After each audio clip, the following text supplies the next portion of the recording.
Article 370 Hindi film review by allrounder star Ballem Venumadhav. సినిమా నిడివి 160 నిమిషాలు, అంటే 2 గంటల 40 నిమిషాల నిడివి. యూఏ సర్టిఫికేట్, పూర్తి క్లీన్ సర్టిఫికేట్ ఇవ్వదగ్గ సినిమా. మరి యూఏ ఇచ్చారంటే బహుశా ఈ సినిమాలో ఉన్న కొంత హింస కారణంగా ఇచ్చి ఉండవచ్చు అనిపించింది. 23 ఫిబ్రవరి 2024న విడుదలైన ఈ సినిమా గురించి చెప్పాలంటే in the after math of the 2016 Kashmir untest, a young local field agent, Juni Haksar, is picked out by Rajeshwari Swaminathan from the Prime Minister's house for a top secret mission. ఈ రాజేశ్వరి స్వామినాథన్ పాత్రను తెలుగు నటి అంటే ప్రియమణి నటించగా, జూనీ హక్సీ పాత్రను కూడా మన తెలుగులో హీరోయిన్గా నటించి వెళ్ళిన యామి గౌతమ్ ద్వారా నటించింది. ఇక their aim, cracking down on terrorism and putting an end to the billion-dollar conflict economy in the valley by doing the absolute impossible, abrogating the notorious Article 370. That's too without spilling a single drop of innocent blood. ఒక అమాయకుల రక్తం ఏమాత్రం చిందకుండా article 370ని మరి BJP ప్రభుత్వం, ముఖ్యంగా నరేంద్ర మోదీ, అమిత్ షాలు ఏ రకంగా తీసుకొచ్చారనేది ఈ సినిమాలో చూపించారు.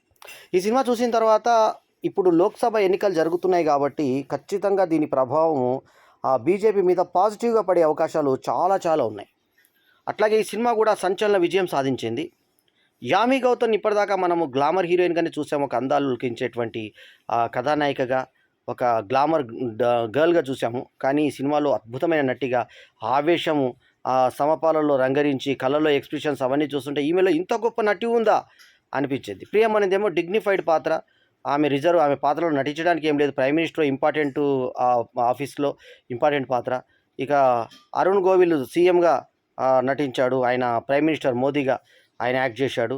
యామి గౌతమ్ జూనీ హక్సర్గా నటించినట్టు ఈ సినిమాలో రాజేశ్వరి స్వామినాథన్గా ప్రియమణి, అరుణ్ గోవిల్ ప్రైమ్ మినిస్టర్గా, వైభవ్ తత్వవాది యష్ చౌహాన్గా, తర్వాత కిరణ్ కర్మాకర్ హోమ్ మినిస్టర్గా, అట్లాగే రాజు జుత్సి, తర్వాత వీళ్ళు ముఖ్యమైన పాత్రలు నటించగా సినిమాలో కృతజ్ఞతలు అజయ్ దేవ్గాన్కి ఇచ్చుకున్నారు.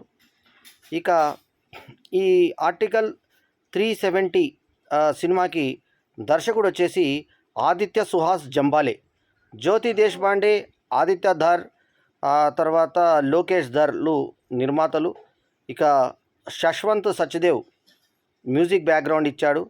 అట్లాగే శివకుమార్ వి పనేకర్ ఎడిటర్గా చేసినటువంటి ఈ సినిమా జియో స్టూడియోస్ సమర్పణలో మరియు B62 ప్రొడక్షన్ హౌస్ నుంచి వచ్చింది. B62 ప్రొడక్షన్ హౌస్ లోగో చాలా గమ్మత్తుగా ఉంటుంది. టీవీ పాడవుతుంటే టప్పున కొట్టంగానే అందులో టీవీలో వచ్చినట్టుగా B62 లోగోని చూపించారు. ఇక ఈ సినిమా కథ ఏంటంటే, ఇండియా డివైడ్ అయిన తర్వాత, అంటే పాకిస్తాన్గా మత ప్రాతిపదికన పాకిస్తాను ఇండియాగా డివైడ్ అయినప్పుడు కొంత భాగము పీఓకేగా, అంటే పాకిస్తాన్ ఆక్రమిత కాశ్మీర్గా, పీఓకే అంటే పాకిస్తాన్ ఆక్రమిత కాశ్మీర్గా ఉన్నటువంటి జాగా, తర్వాత మిగతా కాశ్మీరు. అక్కడికి వచ్చిన తర్వాత ఒక రాజు దాన్ని పరిపాలిస్తున్న టైంలో, అట్లా కాదు, ఆ రాజు కాదు, ఆ ప్లేస్లో మనము ఒక ముస్లిం అతన్ని పెడదాము అని చెప్పేసి జవహర్లాల్ నెహ్రూ పూనుకొని ఆ రాజుని పదవీచ్యుతుని చేసి అక్కడికి ఆయన్ని తీసుకొచ్చి నిలబెట్టి అక్కడ ఒక రూలింగ్ తీసుకొచ్చినట్టుగా, తర్వాత అక్కడ ఒక స్వయం ప్రతిపత్తి ఉండాలి అంటూ ఆర్టికల్ 370 తెచ్చినట్టుగా, ఆ తర్వాత ఆర్టికల్ 370 వల్ల అక్కడ హింసలు పేట్రేగి ఎక్కడ మామూలు యూత్ని ఎప్పుడు కూడా యుద్ధాలకు విధ్వంసాలకు వాడుకొని కారు అద్దాలు పలగొట్టడము, అద్దాలతో రోడ్డు మీద దాడి చేయడము, రాళ్ళేసి కొట్టడము, మంటలు చెలరేగేలా చేయడము, మనుషుల్ని కొట్టడము, ఈ అల్లర్లు లేపడము, ఇవన్నీ శాంతి లేకుండా చేసి అక్కడ కశ్మీర్ పండితులను అక్కడి నుంచి వాళ్ళ ఆస్తులు కోల్పోయేలా వాళ్ళని హింసించి వివస్త్రలను చేసి రేపులు చేసి ఇవన్నీ చేసిన విషయం మనకి ఆల్రెడీ కశ్మీర్ ఫైల్స్లో చూపించిన విషయం తెలిసిందే. అయితే కశ్మీర్ ఫైల్స్లో ఒక రకం చూపిస్తే, ఇందులో కథ ఏంటంటే 370 ఆర్టికల్ని ఏ రకంగా ప్రభుత్వం తీసేసింది అంటే, రామ మందిరమే కాదు, ఆర్టికల్ 370 తీసి ఒక విజయం సాధించింది. ఈ మధ్య రామ మందిర సినిమా కూడా మనకు అది ఏదైతే రామ మందిరం కట్టారో దాని మీద కూడా ఒక సినిమా, కొట్లాట్లు ఏ రకంగా జరిగాయి, ఏ రకంగా మందిర స్వీకారం జరిగింది, ఆ కళ సాకారం ఏ రకంగా జరిగింది అనేది ఈ మధ్య ఒక సినిమా వచ్చింది. జై శ్రీరామ్ పేరిట. సో దాని పేరు డేట్ లాగా పెట్టారు ఆ పేరు. సో అలా డేట్ పేరుతో పెట్టినటువంటి ఆ సినిమా వచ్చిన కొద్ది రోజులకే మరి ఈ సినిమా రావడము విశేషము. అయితే ఇది బీజేపీకి చాలా అనుకూలంగా ఉన్న సినిమా. ఈ సినిమాలో యామి గౌతమ్ ఇందాక చెప్పినట్టుగా జూని ఒక ప్రయోగం చేస్తూ ఉంటే ఆమె పైన అధికారి కమరు ఏం చేస్తాడంటే డబుల్ ఏజెంట్లను సీక్రెట్ ఏజెంట్లను తయారు చేసుకుంటుంటాడు. వాళ్ళు చేస్తున్నది కరెక్ట్ కాదు, నీ డబుల్ ఏజెంట్ కాదు, వాడు మనకు హెల్ప్ చేయట్లేదని యామి అతనితో పోట్లాడుతూ ఉంటుంది. ఫస్ట్ ఒక తీవ్రవాది వస్తున్న ఇన్ఫర్మేషన్ తెలిసినప్పుడు వీళ్ళు అటాక్ చేసి అతన్ని చంపేసి మొత్తానికి అతన్ని క్యాప్చర్ చేశాం. 3 సార్లు కూడా అతను మనకు సబ్జెక్ట్ చెప్తే వినలేదు. అంటే పాకిస్తాన్తో మిళితమే ఉన్నాడేమో తన సీనియర్ ఆఫీసర్. అంటే అతను కూడా చివరాఖరిన దేశభక్తి చూపించి వాళ్ళని మిస్గైడ్ చేసి చివరాఖరిని పాక్ ఆక్రమిత ఈ దానితో సహా మొత్తం మనదే వచ్చేటట్టుగా తీసుకుంటారు. ప్రతిపక్ష నాయకుడు వచ్చి పాక్ వాళ్ళకొచ్చే భాగం వీళ్ళకొచ్చే భాగం, వాళ్ళకొచ్చే భాగం వీళ్ళకొచ్చే భాగమే, మొత్తం మాదే, కశ్మీర్ అంతా మనదే అని అమిత్ షా చెప్పే డైలాగులకి ప్రేక్షకులు కరతాళ ధ్వనులతో స్వాగతం పలికారు. అంతా దేశభక్తి పెంపొందించేలా ఉన్నటువంటి సినిమా. తర్వాత ఒక అక్కడి లీడర్ని అరెస్ట్ చేసినప్పుడు తర్వాత పర్వీనా అని చెప్పేసి ఇంకొక లేడీ, ఆమె ఏ రకంగా వీళ్ళని యువకులను రెచ్చగొట్టి వాళ్ళకి ఏదో పనులు జరుగుతున్నాయంటే అక్కడ సర్పంచ్ని రెచ్చగొట్టి వాళ్ళ యువకులతో పని తీసుకొని ఏ రకంగా అల్లర్లు సృష్టిస్తారనేది చూపించి చివరాఖరికి మాకు అవసరం లేదు, మేము డైరెక్ట్గా ప్రభుత్వంతోనే మాట్లాడగలుగుతున్నాం, ఢిల్లీకే డైరెక్ట్గా మేము మాట్లాడుతున్నాం అనేటువంటి విశేషాలు చూపించి అన్ని విధాలా కూడా మంచి చేకూర్చి చివరికి భారత ప్రభుత్వానికి ఆ ఆర్టికల్ 370ని ఏ రకంగా తీసేశారు, తీసుకోవడానికి లైబ్రరీకి వెళ్ళి విదేశీ లైబ్రరీకి వెళ్ళి ఆమె ఎంత కష్టంగా సంపాదించింది జూని అనేది చూపించారు. ఒక పైకి హౌస్ అరెస్ట్ చేసిన తర్వాత ఇక్కడ ఫస్ట్ లోక్సభలో అక్కడ రాజ్యసభలో చేసినప్పుడు పార్లమెంట్లో ఏ రకంగా లోక్సభ రాజ్యసభలు ఉన్నప్పుడు రాజ్యసభకి వీళ్ళ సంఖ్య తక్కువనా కూడా ముందు అక్కడ గెలుచుకొని ఇక్కడ పార్టీల ప్రమేయం కాదు అని చెప్పేసి థర్డ్ ఫ్రంట్ వాళ్ళకి ఒప్పించి ప్రతిపక్ష నాయకుని కూడా ఒప్పించి ఏ రకంగా ఓట్లు గెలిచారు. ఒకరేమో తటస్థంగా ఉంటే మిగతా సగము ఎక్కువ మంది అనుకూలంగా ఓటేసి ఏ రకంగా అయితే బిల్లుని పాస్ చేయించుకున్నారు అనే దాన్ని చూపిస్తుంటే ఆ ఒక్కొక్క పేజీని మనకు ABCDEF అన్న దగ్గర ఒకటి మార్చేసి వాళ్ళు ఏ రకంగా మసిపూసి మారేడుకాయ చేసి ఆ సెక్షన్ కనబడకుండా చేశారు.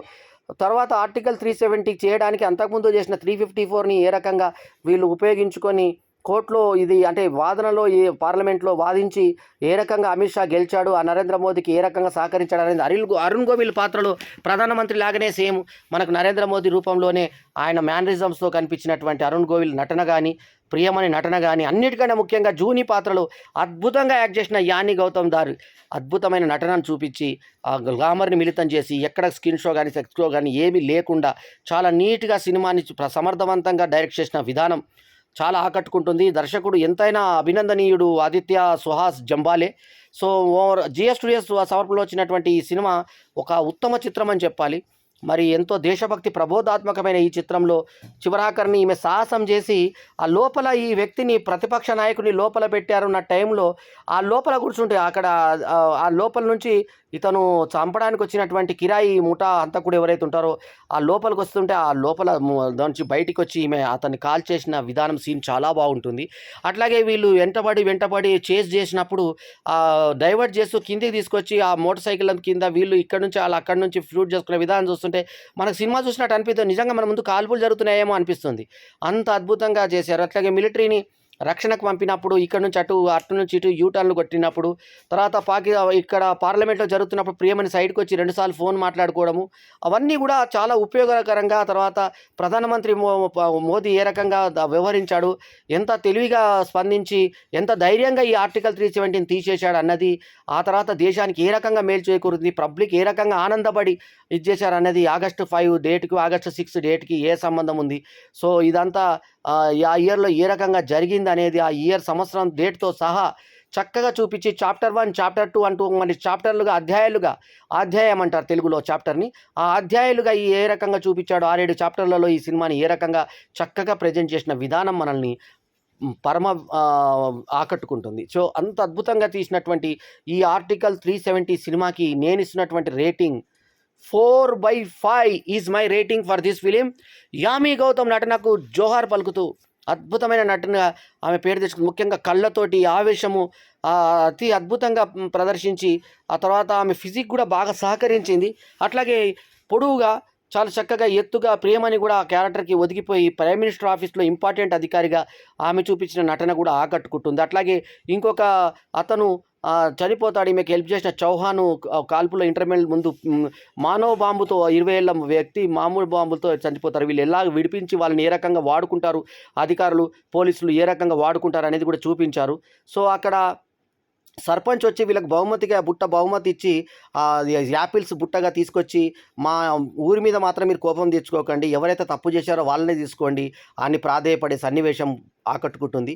ఓవరాల్గా ఒక మంచి సినిమాని, ఒక దేశభక్తి ప్రబోధాత్మక చిత్రాన్ని చూసినటువంటి ఫీలింగ్ కలగజేస్తుంది ఆర్టికల్ 370 అనే ఈ Hindi cinema.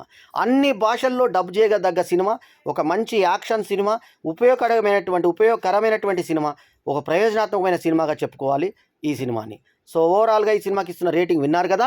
4/5 is my rating. ఈ వీడియో కనుక మీకు నచ్చితే లైక్ చేయండి, కమెంట్ చేయండి, షేర్ చేయండి, మా ఛానల్కు తప్పకుండా సబ్స్క్రైబ్ చేయండి. ఎల్లప్పుడూ మీ ఆదరాభిమానాలను ఆశించే మీ ఆల్రౌండర్ స్టార్ బల్లెం వేణుమాధవ్. నమస్తే, జై హింద్.